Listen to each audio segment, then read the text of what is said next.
Thank you very much, Adam, and I thank very much the Socialist Party and Steve Clayton and everybody who helped to organize this. And I like speaking before a friendly audience, and I like speaking before a left audience. It's very rare that I get both of them together, but I have that opportunity here. Before I begin, I just want to note I've got some flyers here, these purple flyers, advertising a course on Volume 1 of Capital, Reading Capital Closely, that I'll be teaching by live stream. So it's available to anybody potentially throughout the world. I'll be teaching that in the upcoming school year starting in September.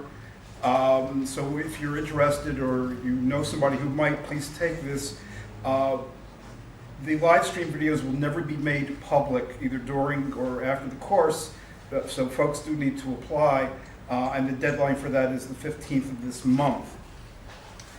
I was asked to speak about the political implications of the Great Recession, and I was also asked to speak about the underconsumptionist theory of crisis and why income redistribution won't be a solution, to capitalism's problems at this juncture.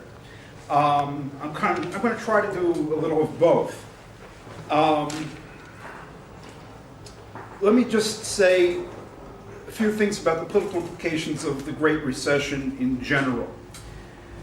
I think this is really a momentous event. The last large-scale major downturn in capitalism that lasted a long time was the Great Depression of the 1930s.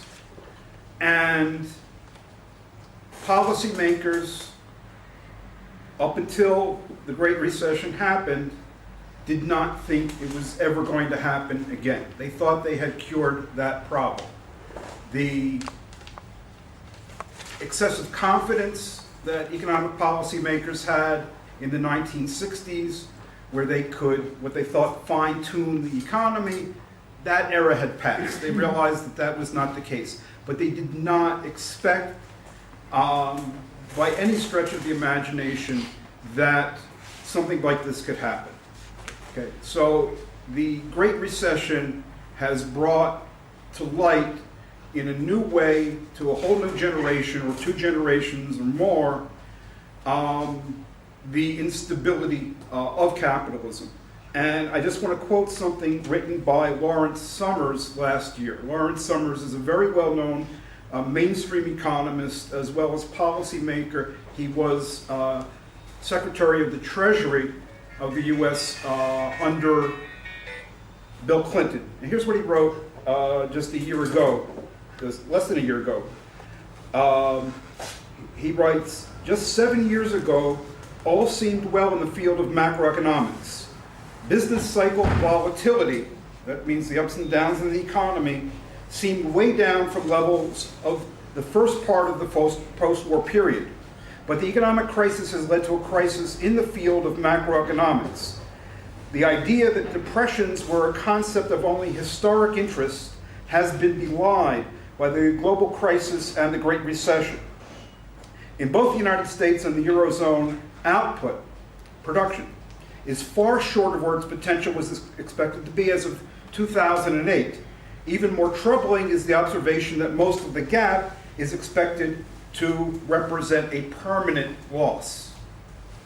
They're never going to grow back into it. For the Eurozone, GDP, gross domestic product, is almost 15% below its potential as estimated in 2008. Almost all work in both new classical and new Keynesian traditions within economics has presumed that with or without policy intervention, the workings of the market will eventually restore full employment and eliminate output gaps. So there's one side that says, leave it to the market. The other side says, well, the government's got to intervene in the market. But in one way or the other, with or without policy intervention, they said, the system is going to eventually restore full employment and eliminate output gaps. So Summers continues. The only questions they ask are about the volatility of output and employment around their normal levels. But what has happened in the last few years suggests that the more important issue to be concerned about is the average level of output and employment throughout time.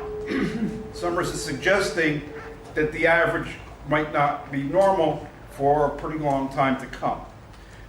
He is a person who made what is now being called the secular stagnation hypothesis a real issue of discussion. Other mainstream economists, such as Paul Krugman, writes for the New York Times, Martin Wolf writes for the Financial Times. These are proponents of the secular stagnation hypothesis. And they're suggesting that, well, gee, the financial crisis that led to, the collapse of Lehman Brothers, the collapse of Bear Stearns, et cetera, that financial crisis was basically resolved by the US government by the end of 2008. The government came in with the bank bailout, TARP, they had stress tests, so-called, of the big banks, and the situation didn't quite return to normal, but there was no panic like there was in September and October by the end of 2008. Now, if this had only been a financial crisis, or even if the whole Great Recession had just been triggered by a financial crisis, after this many years, you would expect the economy to have returned to normal. If the cause is financial crisis, you no longer have a financial crisis, you would expect a return to normal. But we haven't had a return to normal, and it's now 8 years. Almost. August of this year will be 8 years since there was a first, real sign of a financial crisis. But the economy is not bouncing back anywhere, although the United Kingdom, the output growth is, in the last few years, is at a normal pace, and that's it's much more rapid. It's like double the rapidity of the German economy, for instance, and faster than the U.S. And France is still basically not in good shape. Slow growth there. Italy's in the dumps, and most of the rest of the Eurozone hasn't even recovered to the level of output that it reached prior to the Great Recession.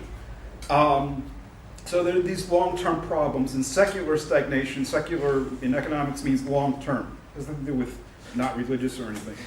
But what's very interesting about the secular stagnation hypothesis is people like Summers, people like Krugman say, it's not just now, they're not just predicting the future, that we might have sluggishness for some time to come. They say that, but they say, why did the Great Recession happen?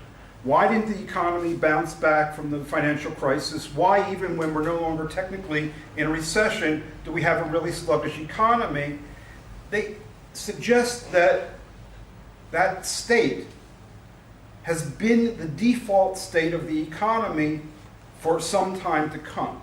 In the same article I quoted from, Lawrence Summers notes that it's basically been 2 decades since the United States economy had normal growth without bubbles, on the one hand, or really easy money, exceptionally, frothy, easy money monetary policy, where after inflation, the interest rates are in negative territory, so that you borrow and you pay back less once inflation is taken into account. And that's the situation in the middle of the last decade that the banks were in the United States. And the decade before that was the dot-com bubble. And so when you look at when they're growing, well, it's bubbles and it's just easy money floating around, and then you've got the Great Recession and sluggishness. So he's saying, well, it looks like there's been 20 years where the default state of the economy, without this bubbles and excessive money creation, we would have had stagnation. Paul Krugman dates the beginning of this to about the middle of the 1980s. I think this is a very big deal when some of the top economists, whose job is to make the system work, are saying that the system doesn't work. And they're saying that our theories that said the system works, they don't work. And we basically don't know what to do. I mean, among the things that Summers was saying is that the economics profession is in a profound crisis. Another, I think, extremely important political implication of the Great Recession that does not get talked about much on the left, it's kind of surprising to me, but I believe that the crisis of 2008 has made capitalism qualitatively more unstable than it was before. Okay? I think that there is a new problem that came to light or has been created, or both, by the recession, or the financial crisis of 07 and 08. And that's the problem of the financial institutions having become too big to fail.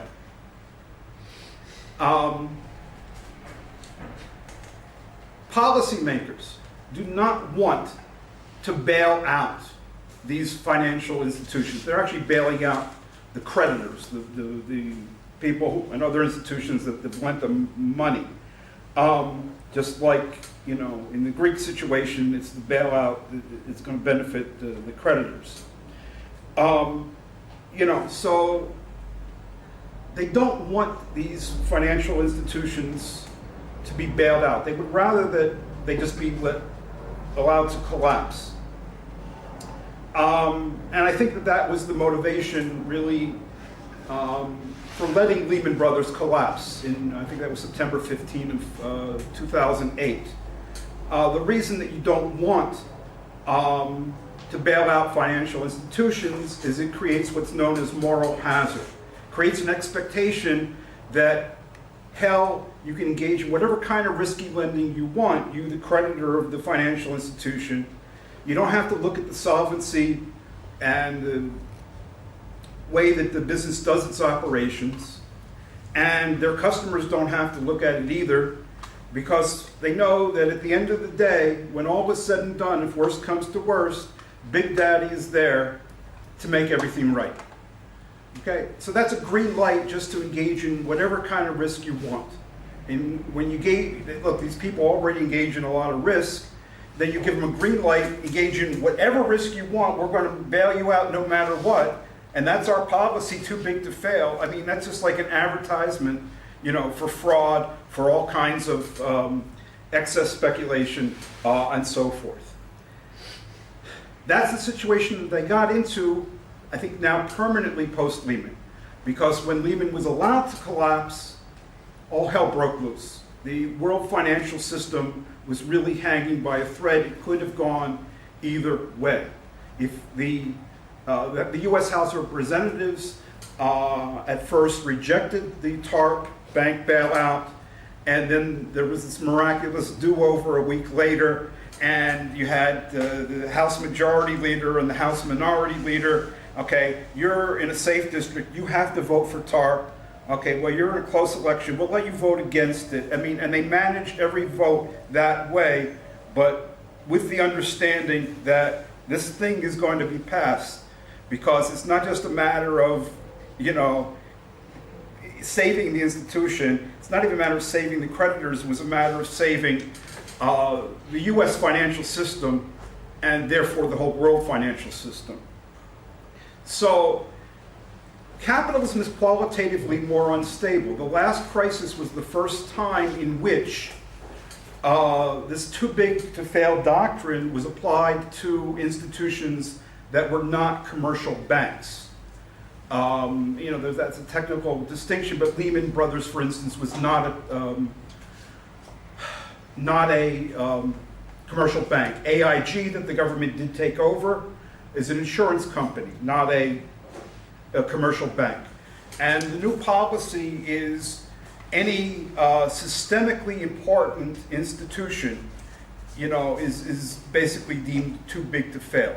So systemically important doesn't even have to be big in any sense of lots of assets or anything like that, but if it's tightly interconnected, to the center of the financial system, the US government has basically, without writing it down on paper, said, yeah, we know you guys are, too big to fail. We're going to bail you out if all is said and done. And so, we don't know all the risks that they're taking, all the crazy behavior, but it was that way before. It's got to be that way on much more since then. So it's not like they want it this way. They don't want it this way. But as the collapse of Lehman showed, they can't do it any other way. They have to institute this doctrine. So I'm not a big one for making predictions, but I would not expect the next crisis to be less severe than the one that we saw recently, the next big financial crisis. It would not surprise me that it was much more severe.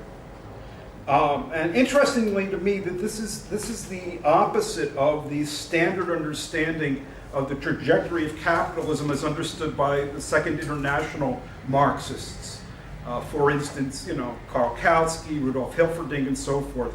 They all kind of said, okay, once we get away from the anarchy of the market and towards state management and towards bigness and the concentration and centralization of capital, the instability caused by the anarchy of the market is going by the boards, and we're having planning and a managed economy, and it's becoming more stable.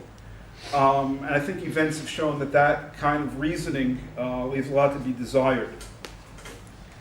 I also think that in terms of the political implications of the Great Recession, the kinds of things that I've been talking about have not been stressed on the left by and large. And I use the left as a descriptive political sociological term. It's not a term of approbation or anything like that. It's just, who calls themselves the left. Instead of stressing, capitalism is a crisis-ridden system, and we see this once again, and they're creating conditions that are going to make it even more unstable. What the left has been stressing from the beginning is issues of distribution. For instance, a few years ago, this is maybe 2011, Naomi Klein, a Canadian writer, says, well, America doesn't have an economic crisis. Okay, that's arguable. It has a distribution crisis.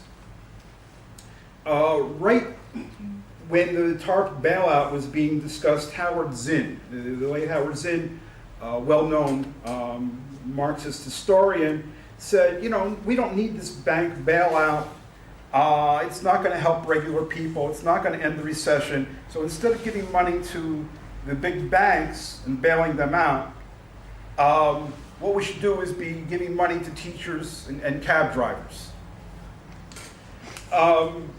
He has a definite point that the TARP bailout wouldn't end the recession, but it wasn't about ending the recession. That wasn't the point at all. It was not a thing to get the level of economic activity up.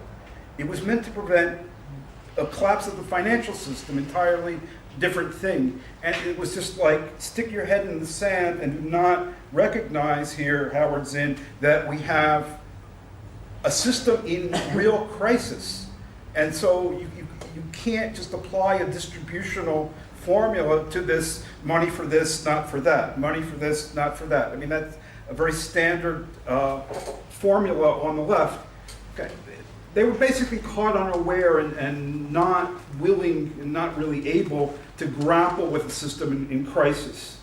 I even was at a conference, the first historical materialism conference in New York, maybe 2010, I don't remember, where a young guy gave a paper entitled, "There's No Such Thing as an Economic Crisis." Okay. There's a resistance on the left to grappling with this. His reasoning was, the reason you're calling this a crisis is because it's affecting white people. He was white himself. What these so-called crisis conditions, these are normal in Detroit. And he's quite right. But that's what an economic crisis is. When the kinds of conditions that you have in Detroit become generalized, That's a pretty good operating definition of what an economic crisis is. Okay, and this distributional focus continues to be the focus of all left thinking. I mean, it was a big thing with the Occupy movement, of course, the 99% versus the 1%, and that continues.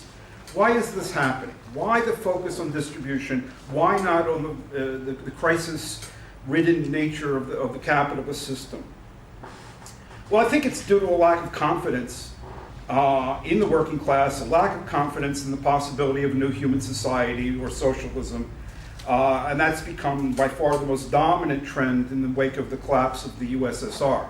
So you give up on a new society, you want to make things better, so you want to make this society better. So you want to try to make capitalism into something it's not, a system that works in the interest of the vast majority of people. You know, so you try to make something out of the system that it's not. And what this leads to is kind of like business unionism on the level of the whole society. You know, what do union bureaucrats do? They say, the company's rolling in profits. They're doing great. Could be true, sometimes it's not, but whatever it is, the company's doing great. They're rolling profits. They tell us this and that, but there's two sets of books. So the problem is not, you know, anything that the company is really facing. The problem is their greed. The problem is you, our members, are not getting your fair share. So, you know, what we have to do is get you your fair share, and that's our role as the union bureaucrats. So you apply this to the society as a whole. Capitalism is doing great. They're rolling in profits. You know, for the decades preceding the Great Recession, the problem was not profitability. You know, it was just greed. They're rolling in dough. They're always rolling in dough. You know, they got cash hoards. They're sitting in the banks, and the only problem is, you know, you're not getting your share. So if you think like this, you're just like destined not to face up to the real severe problems in the economy and to call attention of people that there's something wrong with the system that works like this, and let's be talking about a different kind of society where we don't have to endure this kind of thing. We don't get that. Let me say briefly what I do think, I'll just be brief about this, what I do think took place to lead to the Great Recession. Obviously, the financial crisis was the trigger, but I think that there were a lot of long-term underlying conditions building up for decades that made the system kind of weak and vulnerable, so that when you had a financial crisis, you know, you had a big slump, and we haven't had a real big recovery. The rate of profit of U.S. corporations, I'm speaking about the U.S. principally because that's where the crisis broke out. So to understand it everywhere, you have to understand it where it broke out. The rate of profit of U.S. corporations, rate of return on fixed capital investment, basically began to decline from the mid-1950s onward and did not rebound in any sustained way once Reagan came in and so-called neoliberalism came in. And profit is, of course, the basic source of funds for investment in machinery and equipment and software and so forth, productive capital investment. So with a fall in the rate of profit, you get a fall, long-term fall, in the rate of accumulation, slower growth of productive investment. And, you know, that affects job growth as well. So we pretty much had decades of slower investment growth, and productive investment is the main driver of economic growth of output, GDP, and so forth. So we had decades of growth of GDP and so forth that was slower than it had been during the golden age of capitalism, so-called after the first few decades after World War II. And the slower economic growth leads to slower growth of income, and that led to a debt buildup. You know, your debts become more burdensome to pay when you have less growth of your income to cover the volume of debt. And then we had government policies, and I already kind of mentioned this. easy money policy from the Federal Reserve, the central bank, all kinds of other policies that were meant to try to resolve, maybe reverse, manage this complex of problems, profitability, slower investment growth, and so forth. And these policies added to the debt problem. So they exacerbated the debt buildup in the long run, but they kicked the can down the road for a good deal of time. Then everything blew up, but it was kind of waiting to happen. Both the financial crisis, I think, and the Great Recession. Although there were very specific causes of the financial crisis, like subprime lending, like policies of deregulation and so forth that are particular to why we had this big financial crisis. Now, I've also looked at why the rate of profit fell, and I concluded that Marx's theory of why the rate of profit falls fits the facts of the US case pretty well. And I think that's important because Marx's theory of capitalist crisis is the only theory I'm aware of that puts the source of crisis squarely on the capitalist system itself. Every other theory of crisis I'm aware of says, there's something particular here going on in this case, which potentially could be reversed, and everything would be fine. So there's theories in which, under consumptionism, the crisis is due to not enough consumer demand because of not high enough wages. So the solution, have high wages. Or you get the opposite theory. Well, workers are getting too much and that cuts into profit. Okay, profit squeeze theory. So how do you resolve the crisis? Well, put a squeeze on the workers, smash the unions and so forth. Okay, so you do something particular to the system, everything is better, and so forth and so on. Theory after theory works like that. Marx's theory says it's inherent in the nature of value production that we get this fall in the rate of profit. Productivity increases, that's what the system is all about. That's, however, the source of the fall in the rate of profit. Why? Well, the physical productivity goes up, but that causes the values of the commodities to fall, and that tends to put pressure on price growth as well. So I think that's important. In a day and age where even the mainstream economists are saying, gee, there's something seriously wrong with this system here, I think it's important to take a second look at a theory that places the crisis tendencies inherent squarely on the nature of how capitalism functions and how it operates. Okay, I want to say something about, as I was asked to, why boosting wages and consumption would not be or won't be a solution to capitalism's economic problems. The short version, okay, you might get lost in the details that follow, but the short version is boosting wages and consumption, that's not going to be a solution to capitalism's economic problems because low wages and underconsumption are not the causes of its economic downturns, either in this case or in general. Okay, to justify that's going to take a bit of time. But the theory, the underconsumptionist theory of crisis, that the crisis or downturn slumps, it initially seems plausible to people for a few reasons, and I want to go through that.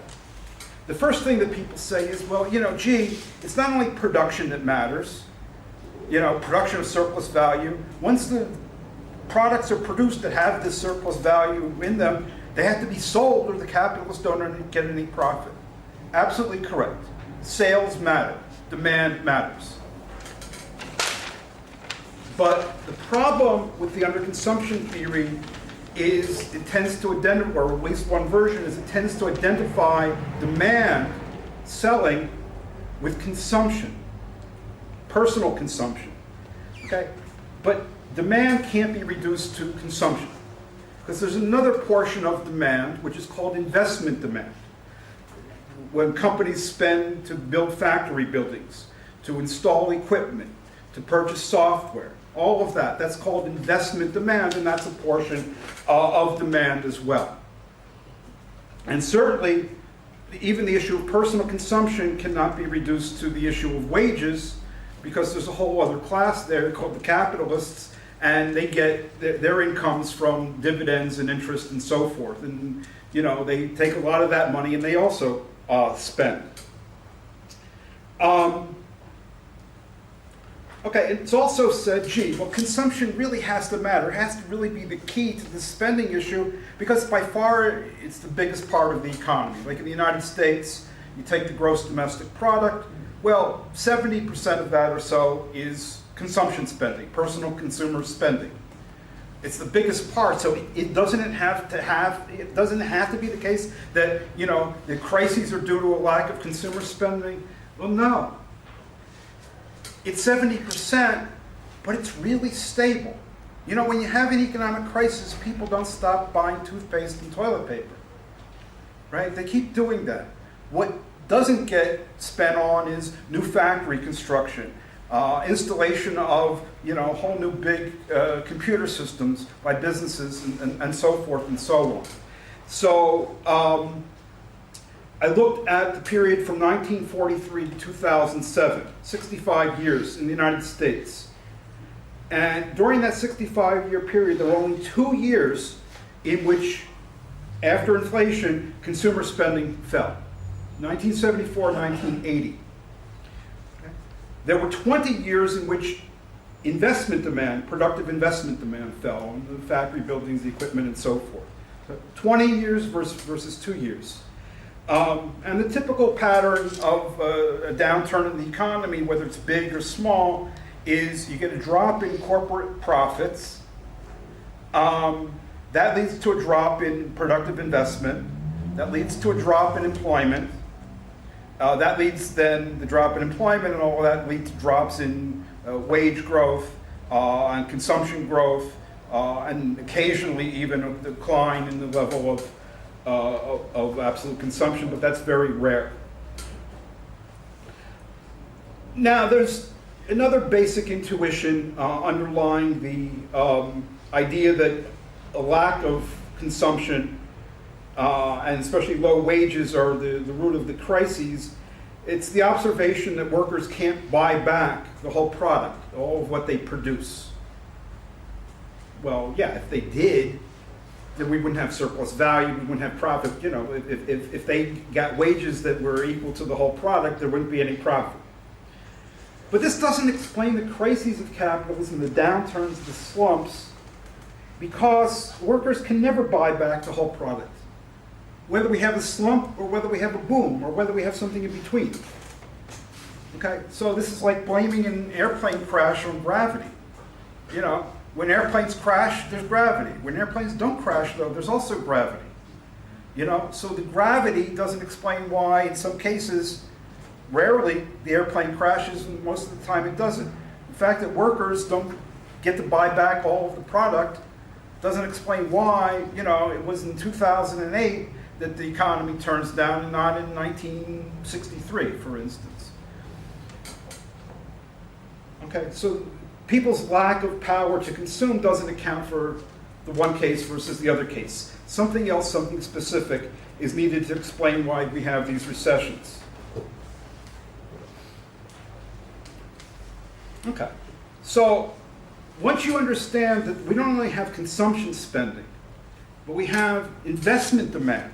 That's a part of demand. Productive investment, equipment, factories, and all of that. When you think about it, the portion of the product that the workers can't buy back, that doesn't mean that there's got to be a lack of spending. First of all, the capitalists consume from their dividends, from their interest payments, and so forth. And then there's the demand that comes in from the investment spending. And those additional two components can fully offset, can fully make up for the gap between the value of the output, what's produced, and what the workers are able to buy. Okay. Now, that doesn't always happen, right? I mean, that's what the Great Recession was. It didn't happen in a big way. So let me give you a simple example, just a few numbers. Let's say the value of what's produced is 100, and 80 is what the workers can buy back and what the capitalists buy back through their personal consumption with their dividend and interest payments. Okay, so 80 is consumption that buys 80 out of that 100, and there's 20 remaining. Well, we're not going to necessarily have a downturn in the economy because stuff can't be bought back. If there's productive investment spending of 20, we've got 80 and 20, that's 100. So production can continue at the same rate, employment can continue at the same rate.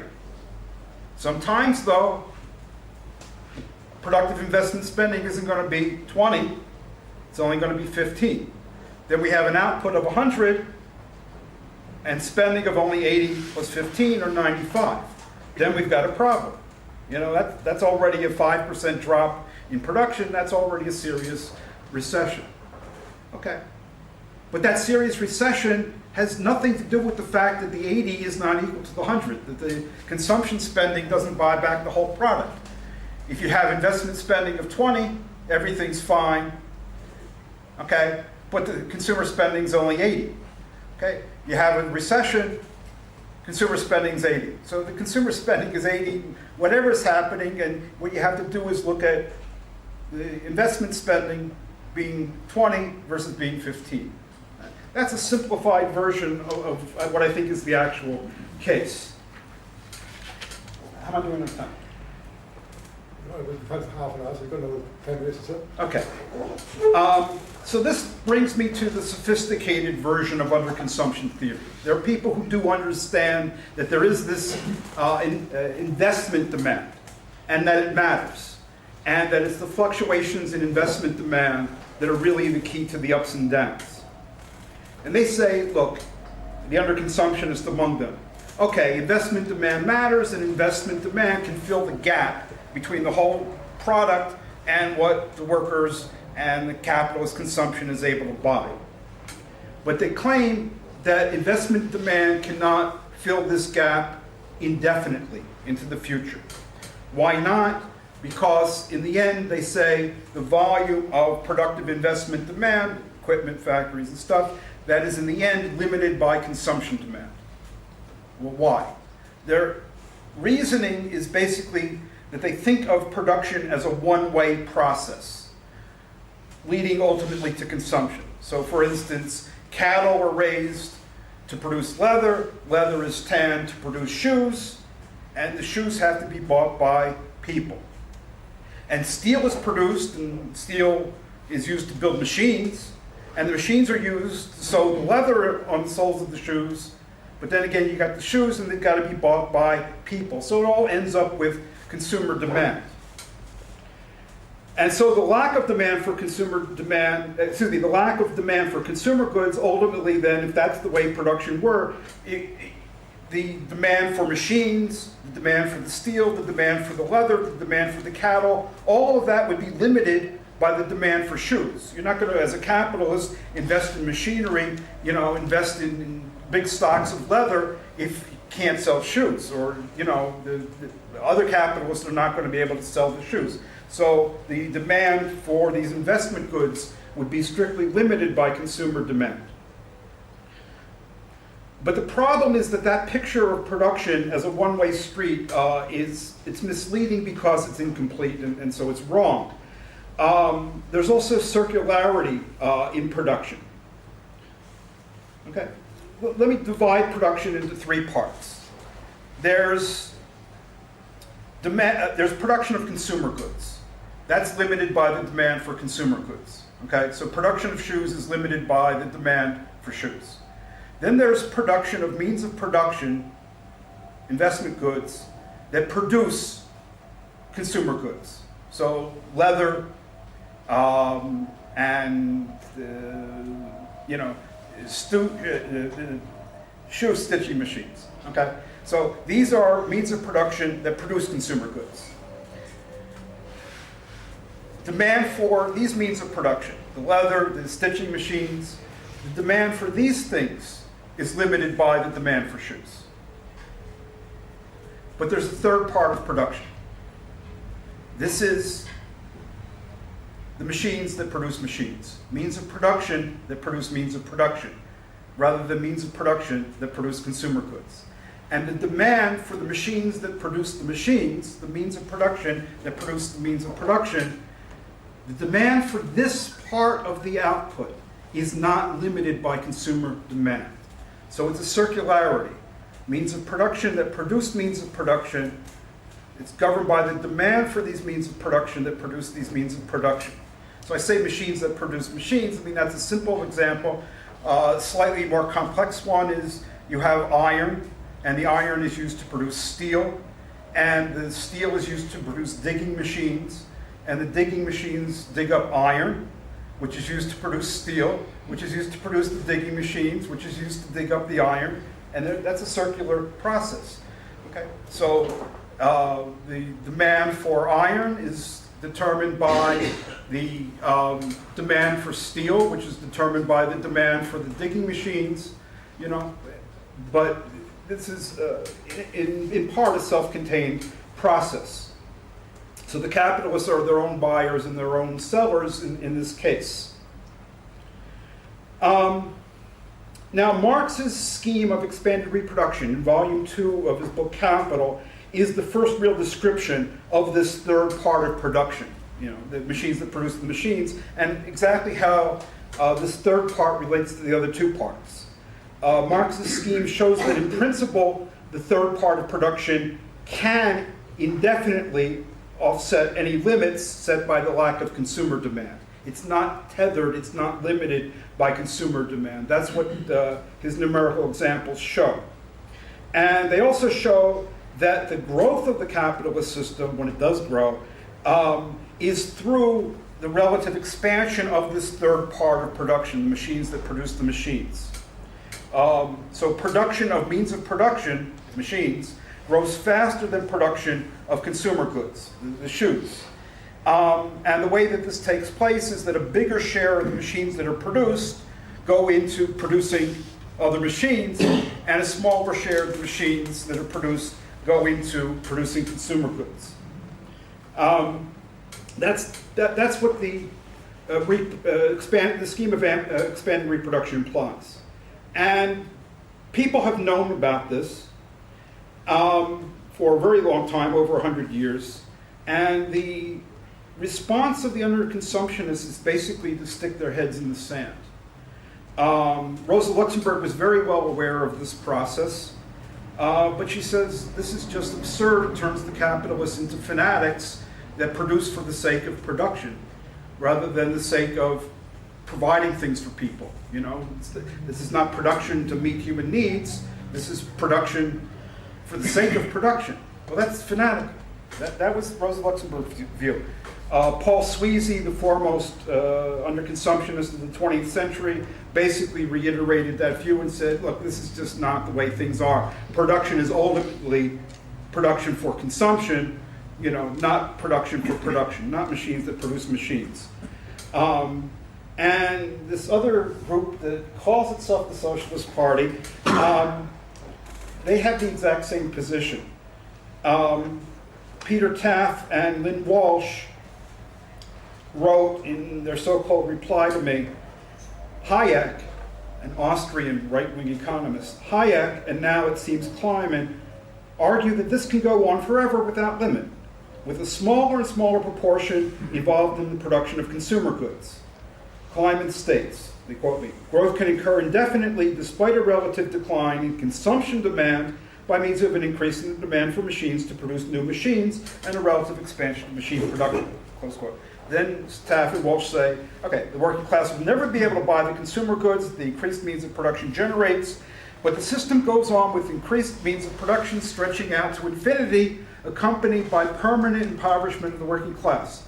These conclusions of Hayek are insane. A reductio ad absurdum of capitalism, and were recognized as such by Marxist economists at the time who answered him, Hayek. Okay, but it's not only Hayek who said this, it's what Marx's schemes of expanded reproduction imply, and you know, this is, everybody has known for a very long time on both sides of the argument, this is what the schemes of reproduction imply. But they just say, okay, look, it turns capitalists into fanatics. I don't believe it, so I'm going to reject it. But who said that capitalism can't be absurd? You know, who said that it has to be a system geared towards production for human consumption? It doesn't seem to be a system designed to meet human needs. So why should it be, in this case, one that ultimately ends up with, you know, more consumer goods, and you're not going to get an expansion except insofar as it's needed to produce more consumer goods. And judging conclusions by whether you think they're absurd or not is not really a very reliable method of getting at the truth. All, or almost all, of modern physics seems absurd to us. Okay? And there's reasons for that. We live in a very particular kind of part of reality, you know, middle-sized reality. So the very big and the very small work very different, and how they work just seems absurd to us because we're not familiar with it. Okay? But judging, you know, the truth of things by whether they conform to our intuitions is not good policy. Physics has made progress by weeding out this idea that conclusions have to fit comfortably with our intuitions. There was a recent movie about Stephen Hawking, and he says, you know, in physics, what you believe doesn't matter. I thought that was very profound. And I think we should take that to heart and learn from it. What you believe doesn't matter. Now, there is another version of a reply to this machines producing machine things coming from Baran and Sweezey in their book Monopoly Capital. They try to show that economic growth would have to be explosive, you know, faster and faster and faster growth if production of machines to produce more machines expanded indefinitely. The basic idea is when you have increased investment demand, factory buildings, equipment, well, that gives you more production, okay? And that gives you then, with the more production, an even bigger gap between the product and the portion that the workers can buy. And the only way to fill that is with even a bigger volume of investment demand, but that exacerbates the problem because now you get even a bigger volume of production, even a bigger gap between the volume of production and what the workers can consume. And that can only be filled by a bigger dose of investment demand, and you get this ever increasing growth rate, faster and faster and faster and faster. You know, 1%, 2%, 4%, 6%. To show the error here takes a bit of work. I can't demonstrate it in this talk. In my book that Adam has, I do show, you know, in detail what's wrong with it, but I can tell you what I think the crux of the error is. Yeah, the rate of economic growth has to increase indefinitely if you get production of machines to produce more machines, if that's expanding indefinitely. But the fact that something is increasing indefinitely does not mean it increases without limit. So you could have an increase in the rate of economic growth that's not like that, you know, astronomical. You could have like that. So it goes up forever, but what we call asymptotically, you know. 2%, 2.5%, 2.8%, 2.9%, 2.95%. Okay? And that seems quite reasonable to me. I mean, it seems very much in keeping with the actual trajectory of the world rate of economic growth over the last, let's say, 400 years. Okay? You had very little economic growth, and it's gradually been, the rate of economic growth has gradually been rising, but not astronomically. Okay, let me say just a few words about why, in particular in this instance that we're living through right now, limited wages and limited consumption are not causes of the crisis. And why reversing that, you know, boosting wages and stuff isn't going to be a solution. If reversing income inequality were the solution, the Great Recession should have resolved itself. Because the recession led to a massive narrowing of inequality according to the most popular measure. In the United States, between 2007 and 2009, the share of tax return income captured by the 1% fell by more than 1/3. Everybody else, their share of income fell by 4%. Okay, so that represents a massive narrowing of income inequality. And if income inequality were really what the issue were, that should have resolved the problem, but it didn't. Okay. Also, over the period 1970 to 2007, the share of the product, the net output that the business sector produces in the United States, that corporations produce, the share that went to pay employees, employee compensation, that was flat. It did not decline. So the workers' share of the product did not decline. Didn't rise, but they got basically a stable share. Okay. Now, the pay of top execs, CEOs, other top execs, that does get counted in the employee compensation figures. That could skew the numbers. So it could be like all the regular workers, their shares going down, down, down, and the top execs are getting bigger, bigger, bigger share, and that keeps the total share constant. But that's not the case either. I looked carefully at this issue. The basic issue is that, yeah, the pay of the CEOs and the top execs skyrocketed, but there aren't that many top execs, and their presence can't push the numbers around that much. So that's not the source of the employees' share remaining constant. Okay. And actually, when you listen to the underconsumptionists and stuff, they admit that there was not a fall in consumption demand as a share of GDP prior to the Great Recession. But what they say is there would have been a fall in consumption demand if there hadn't been this big, massive increase in consumer borrowing. But there was this big, massive increase in consumer borrowing. Why? Because the worker share went down, and to keep up their consumption levels, their standard of living, workers had to borrow more. That's not the case either. When you look at consumer credit, that's all borrowing by households except for home mortgages. Okay. Consumer credit was not a rising share of people's consumption, okay, for decades.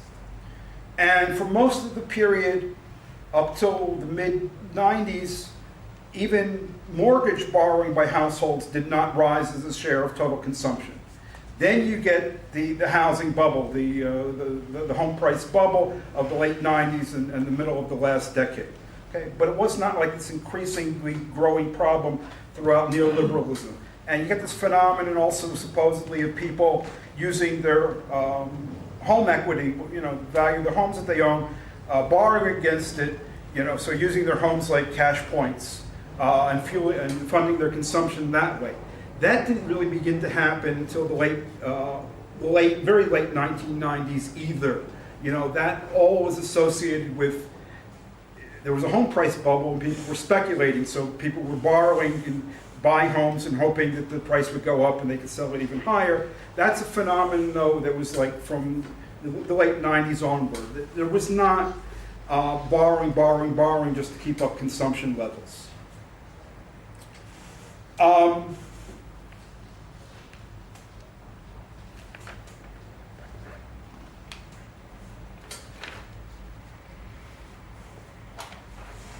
Okay, yeah. Well, you can speak for 55 minutes. Yeah, okay.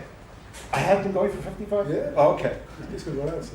Okay, I'm sorry. I've been trying to not rush. But let me just say, since I'm talking about the political implications, I haven't specifically talked about the political implications of the underconsumption theory. So let me end with that. Sweezey, who I said was the foremost underconsumptionist of the 20th century, originally claimed that underconsumptionist theory was revolutionary, pointing to the need for a revolutionary change in the social order. But by 1995, he was arguing something quite different. He said, okay, what policy conclusions does his analysis point to? End quote. He says, public ownership of the means of production and planning to meet the needs of all the people won't be a serious option anytime soon. The question should therefore be reformulated: what could be done within the framework of the private enterprise system to make it work better? Okay, so he mentions one thing, and then he says the second indispensable change to make the private enterprise economy work better is a redistribution of wealth and income toward greater equality. We live in a period in which an unprecedented and growing share of society's income accrues to corporations and wealthy rentiers, coupon clippers, while the share of the underlying population stagnates or declines. This implies a permanent imbalance between society's potential for adding to its stock of capital and its flagging consumer power, which is another way of saying, well, that was the underconsumption position I was putting forth before. So then he says, would the capitalist class as a whole, in extremis, be willing to give up half of what it has to save the other half of what it has? I have a feeling that the fate of the private enterprise system may depend on the answer to this question. So he's clearly coming forward as somebody trying to make the private enterprise system work better and saying, well, what the capitalist class needs to do to make it work better is to give up half of what it has, and then people will spend, and that will prop up the system. And I'm very worried about the political implications of this kind of thinking because it implies that, gee, there's really a simple solution to getting out of the kind of mess we're in.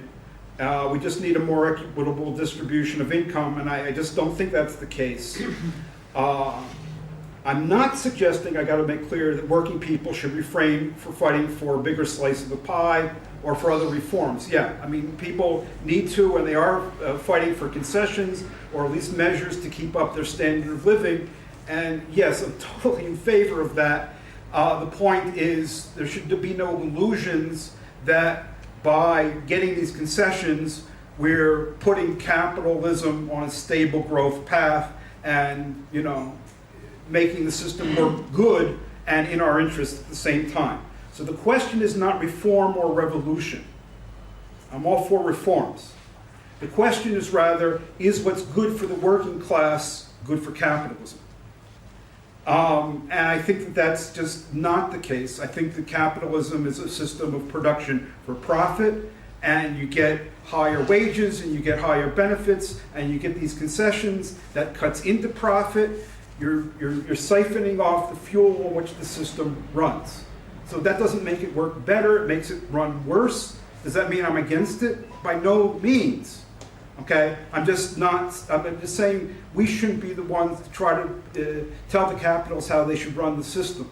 They have to run it in their own interests, which are not our interests or the interests of the vast majority of people. There is no way around this dilemma in a class-ridden society. The only way of getting a general good is to have a society without classes, and that's what I think we need to be fighting for.